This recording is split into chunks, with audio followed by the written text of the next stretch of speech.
Sebagai makhluk yang tinggal di bumi, tentu kita harus kenal dan memahami tempat tinggal kita. Biasanya di sekolah ada mata pelajaran ilmu pengetahuan alam yang membahas soal segala sesuatu yang ada hubungannya tentang bumi dan isinya. Akan tetapi, itu saja belum cukup. Ada beberapa hal lain yang harus kalian tahu dan tak bisa kalian dapatkan di masa sekolah. Berikut ini adalah 10 fakta bumi seisinya yang tak pernah diajarkan di sekolah.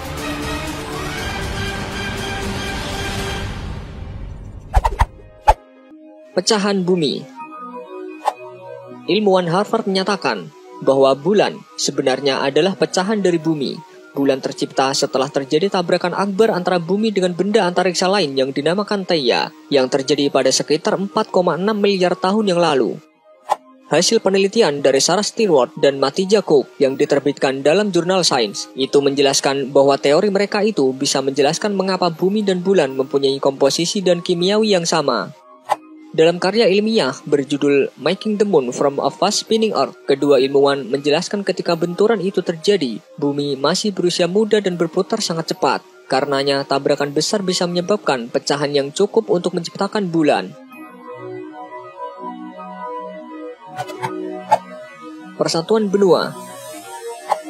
Benua Pangea adalah benua besar yang ada sekitar 335 sampai 175 juta tahun yang lalu. Benua itu lalu terpisah menjadi dua, yaitu Laurasia dan Gondwana, dan setelah itu terpisah lagi menjadi 7 benua.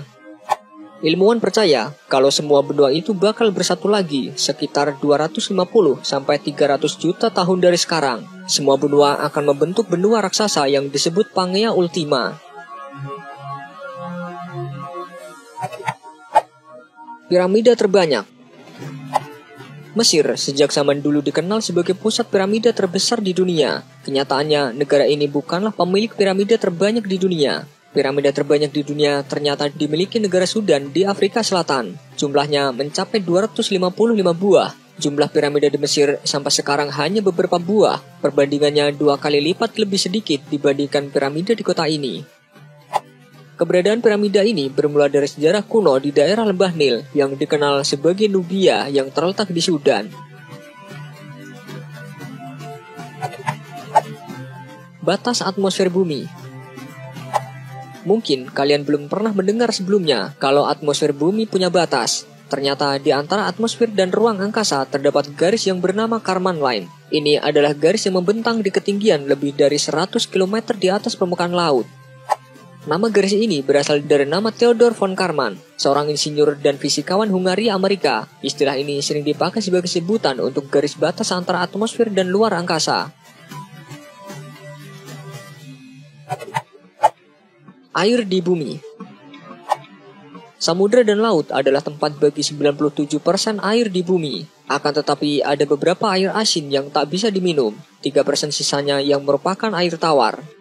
Tapi dari 3% tersebut, 2%-nya berupa air beku yang ada di kutub utara dan selatan. Sisa 1% pun tidak semuanya bersih dan hanya 0,62% yang layak dikonsumsi. Selebihnya, kandungan air tawar terbanyak ada di Danau Baikal yang terletak di Rusia. Danau ini dinyatakan berisi lebih dari 20% dari keseluruhan air tawar dunia dan lebih dari 90% dari keseluruhan air tawar di Rusia. Gunung tertinggi. Menurut para ilmuwan, Everest sebenarnya dikalahkan oleh Chimborazo, gunung di Ekuador. Tetapi pada metrik tradisional, Everest tetap menang, hampir 9.000 meter di atas permukaan laut, ribuan meter lebih tinggi dibanding saingannya.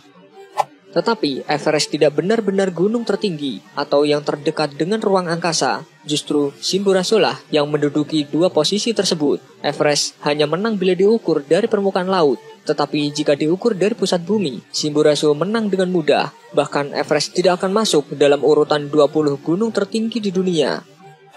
Semua itu bisa terjadi karena bentuk bumi yang tidak bulat sempurna, tetapi pepat di bagian atas dan bawah, serta menonjol di bagian tengah. Bentuk itu memberikan keuntungan bagi semua gunung yang berada di sepanjang garis khatulistiwa. Chimborazo merupakan salah satu yang mendapat keuntungan itu karena terletak dekat sekali dengan bagian tengah bumi yang menonjol.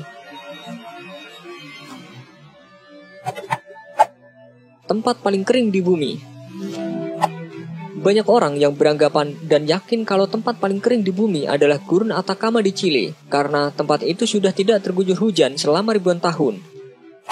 Faktanya, McMurdo Drive Valley di Antartika adalah tempat yang sudah tidak terguyur hujan selama sekitar 2 juta tahun. Kecepatan angin di sana mencapai 320 km per jam. Saking keringnya, tidak ada ekosistem apapun yang bisa ditemukan di sana. Ekosistem di McMurdo Drive Valley digambarkan sangat mirip dengan ekosistem yang ada di planet Mars. Candi tertua di dunia. Di sekitar 6 mil Urfa, kota Kuni di Turki Tenggara, Klaus Schmidt, seorang arkeolog, telah menemukan suatu penemuan arkeologi yang mengejutkan. Berbagai susunan batu besar berukir yang diperkirakan berusia 12.000 tahun. Susunan batu ini dibuat oleh masyarakat prasejarah yang belum mengenal alat-alat logam bahkan tembikar. Klaus Schmidt menyebut tempat tersebut sebagai Göbekli Tepe, yang ia percaya sebagai candi atau kuil tertua di dunia. Peninggalan zaman megalit itu diperkirakan berusia lebih tua dari Stonehenge di Inggris, yang dibuat sekitar 6.000 tahun yang lalu. Benua sampah. Dikenal dengan istilah plastik kontinen, adalah sebuah kumpulan sampah yang terdiri dari 80% bahan plastik dan setidaknya 3,5 juta ton sampah plastik dan membentuk sebuah pulau di tengah lautan Samudra Pasifik antara Hawaii dan California. Pulau sampah yang tak sengaja terbentuk ini tersusun hampir melebihi ukuran negara Texas di Amerika Serikat.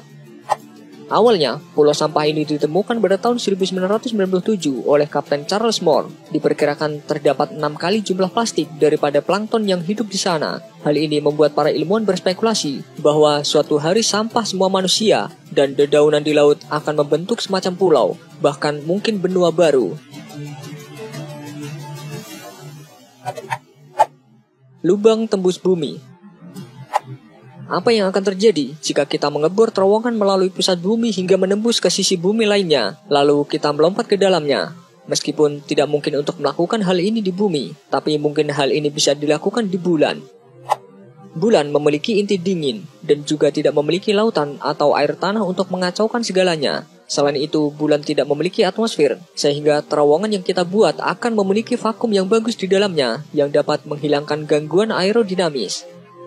Jika kalian berhasil melubangi bulan sampai tembus dan kalian melompat ke dalamnya, maka kalian akan dipercepat menuju pusat bulan dengan kecepatan yang semakin lama semakin tinggi. Kecepatan tertinggi yang kalian alami adalah ketika kalian tepat akan mencapai pusat bulan, dan setelah itu kecepatan kalian mulai menurun atau melambat. Pada akhirnya, kalian akan berhenti ketika kalian mencapai bibir terowongan di sisi lain dari bulan. Dan kemudian kalian akan mulai jatuh kembali ke terowongan menuju arah di mana kalian tadi berasal. Dan kalian akan berosilasi bolak-balik seperti ini selamanya. Hal yang serupa juga akan terjadi jika kalian bisa melakukan ini di bumi. Salah satu efek menakjubkan adalah kemudahan dalam perjalanan. Diameter bumi adalah 12.742 km.